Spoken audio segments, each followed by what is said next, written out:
वो जो हमारे लिए रास्ता खोलती है स्वर्ग का, परमेश्वर का दिन है, कोई बलिदान बाकी नहीं है। सिर्फ एक धन्यवाद का बलिदान है, जिस धन्यवाद के बलिदान के द्वारा तू अपने उस मुकाम को पा सकता है कि मुकाम मैंने तेरे लिए बाइबल में साफ साफ लिखा है। एक कैरेक्टर है बाइबल का, मूसा।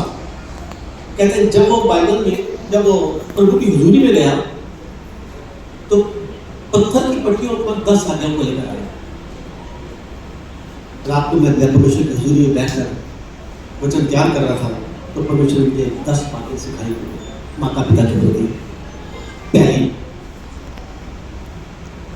अपने संसारिक पिता की शक्ति बर्दाश्त करो ताकि तुम काबिल बन सको। दूसरी, पिता की बातें गौर से सुनो ताकि तुम्हें दूसरों की सुननी ना पड़े।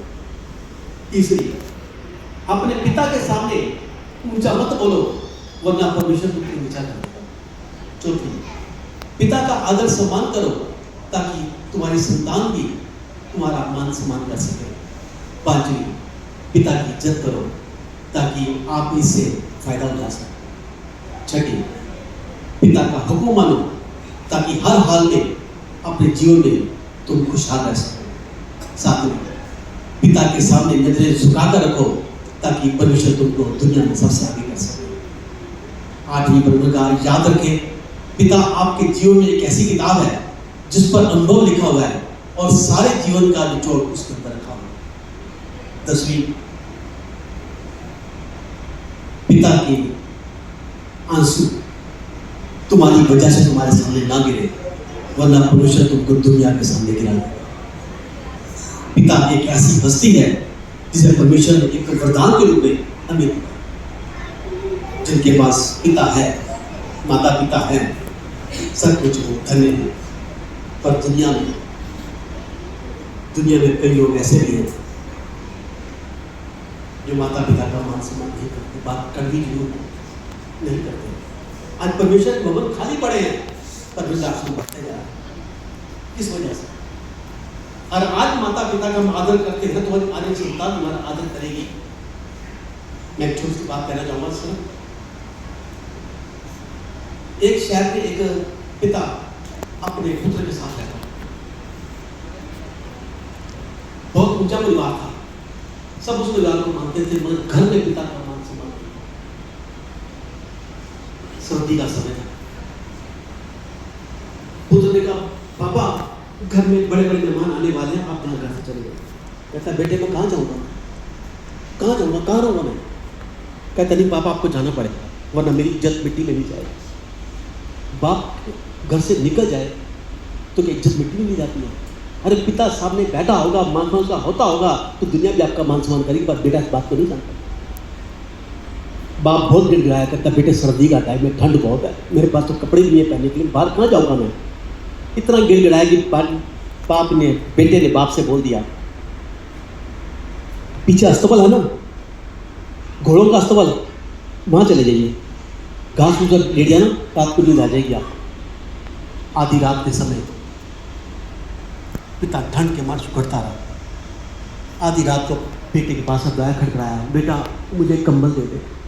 कंबल नहीं है, आप चले जाइए। घोड़े के ऊपर एक कंबल पड़ा है, वो कंबल उतार के मेरे को दे दे, मैं अपनी सर्दी ढक लूँगा। मैंने कहा मेरा बाप ऐसे नहीं मानेगा। अपने बेटे को बोला जा दादाजी को वो कंबल उतार के दिया जाके, वरना ये परेशान करता रहेगा। पोता दादा के साथ अस्पताल में गया, कंबल दिया, कंबल को फाड़ कर दे दिया उसे और कंबल बाकी रख लिया। आधे घंटे बाद फिर बाप आया, बेटा तेरे बेटे ने कंबल फाड़ कर दे दिया, वो आधा कंबल तुम क्या करोगे? बाप ने अपने बेटे को बुलाया, तेरे को कहा था ना कंबल पूरा दे देना, तूने क्यों नहीं दिया? कहता है पापा जब आप बूढ़े हो जाओगे मैं आपको घर से निकालूंगा, आप मुझसे कंबल मांगोगे तो वो कंबल मैं आपको नहीं दूंगा। कहता माँ बाप का आदर करो तो बाप बेटे भी आप बच्चे भी आपका आदर करें। उस समय बेटा अपने आप ही आ गया। कहता मेरे बुढ़ापे का आईना इसने मुझे दिखा दिया, आईना दिखाया है। उस समय अपने आप में आकर अपने पापा के चरण पकड़ लिए, कहता पापा मुझे माफ़ कर दीजिए, आप हैं तो मेरा मुकाम है, आप तो मेरा मुकाम नहीं। वरना दुनिया में पता क्या है, पत्थरों के शहर में कच्चे मकान कौन रखता है? आजकल हवा के लिए घरों में रोशनदान कौन रखता है? बहला फुसलाकर छोड़ आते हैं वृद्ध आश्रम में बूढ़े माँ बाप को।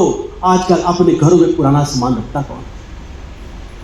चेहरे की चमक और मकानों की ऊंचाइयों पर मत जाइए।